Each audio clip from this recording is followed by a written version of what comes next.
So I just want to start with a quick story to make you feel better about what you do and how you do it. 20% of you will always do 80% of the work wherever you are. And that doesn't matter if you work at McDonald's, if you work for the Miami Marlins, or if you work at Wild Gotchel, which is the room we're in. 20% of the attorneys do 80% of the work. And when you're in the 20, if you're not cognizant of the position you have, it can feel like right? Because you're looking next to you and someone is on ESPN.com or someone is talking and fooling around and not working, and people come to my office and are visibly upset by that.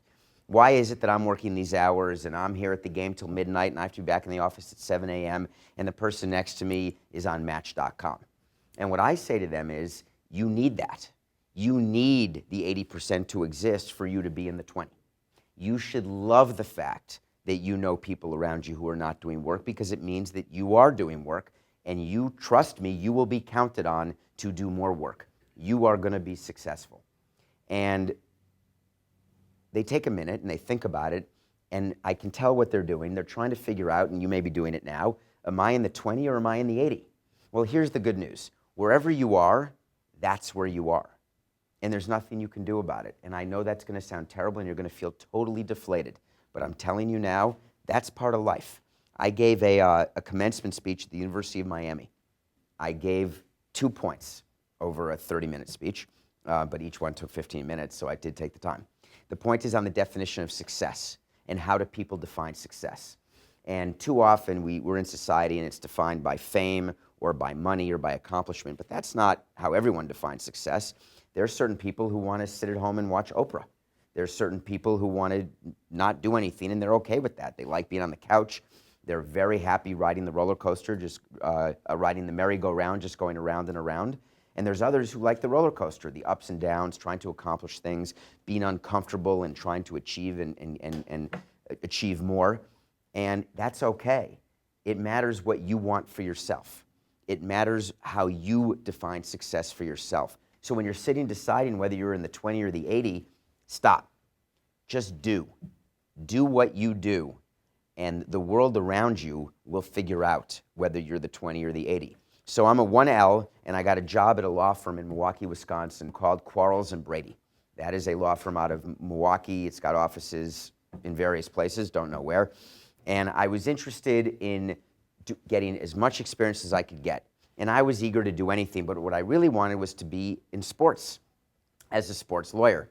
And there was one lawyer in the firm, his name was Samuel Recht, R-E-C-H-T. He was a 5'3", I'm 5'5", he was a 5'3" Jewish guy. He had a perm, which he claims was natural, which I'm not sure if it was. And he would always sit behind his desk. He'd never move. He had piles of briefs and piles of things. And this is an invitation of me, day 2 of the summer program. Nothing. Crickets. Wouldn't answer. He's sitting right there. Yes. Overwhelming how intimidated I was. I'm a kid. I was 22 or 23 years old, and just what am I doing going into the senior partner? He's not part of the 1L Summer Associate program. He's just a guy who's a sports lawyer. Hi, I'm David Samson. I'm one of the Summer Associates. He didn't look up. And I'm here for the whole summer. He didn't shake my hand. And so I'm standing there talking to myself. And I would just want to tell you that I'd be happy to do anything you want the entire summer. Thank you. And I walk out. Nothing. 0. Day 4. Nothing. Walk in. Repeat of day 2. Basically, I was on an every other day because I wanted to get work from him. I wanted that experience. So here's how I did it. I took every assignment from every lawyer in every department that I could care less about in order to be able to show this guy, Samuel, that I was worthy of getting something from him, scraps, anything. 2 weeks pass, 3 weeks pass. It's a 9-week program, 1 week of orientation, 8 weeks of work, and I'm in week 3. I'm doing a bunch of products liability stuff. I'm doing a bunch of corporate stuff. I'm doing tons of research. I'm working endlessly, doing things that I'm not altogether interested in, but I had a means to an end, and my whole means to the end was to get that guy to talk to me. That's all I cared about. Week 3, yes, I won. He said yes. He said, come in, basically. That's what the yes meant. Not yes, I'll let you do anything. It was yes, enter. I went in. I said, I'm a summer associate. Here's the work I've done. And I put some briefs I'd written in the first 2 weeks, some research I'd done, some memos I'd done. And I said, I know you're not going to read them, but if something comes up, I can do it for you. No matter what it is. I walk out. 2 weeks after that, I'm 5 weeks in. I get a call, not from him, please, from his assistant, who asked me to come to his office. And I ended up for the last 3 weeks working with him for 3 weeks on sports-related matters.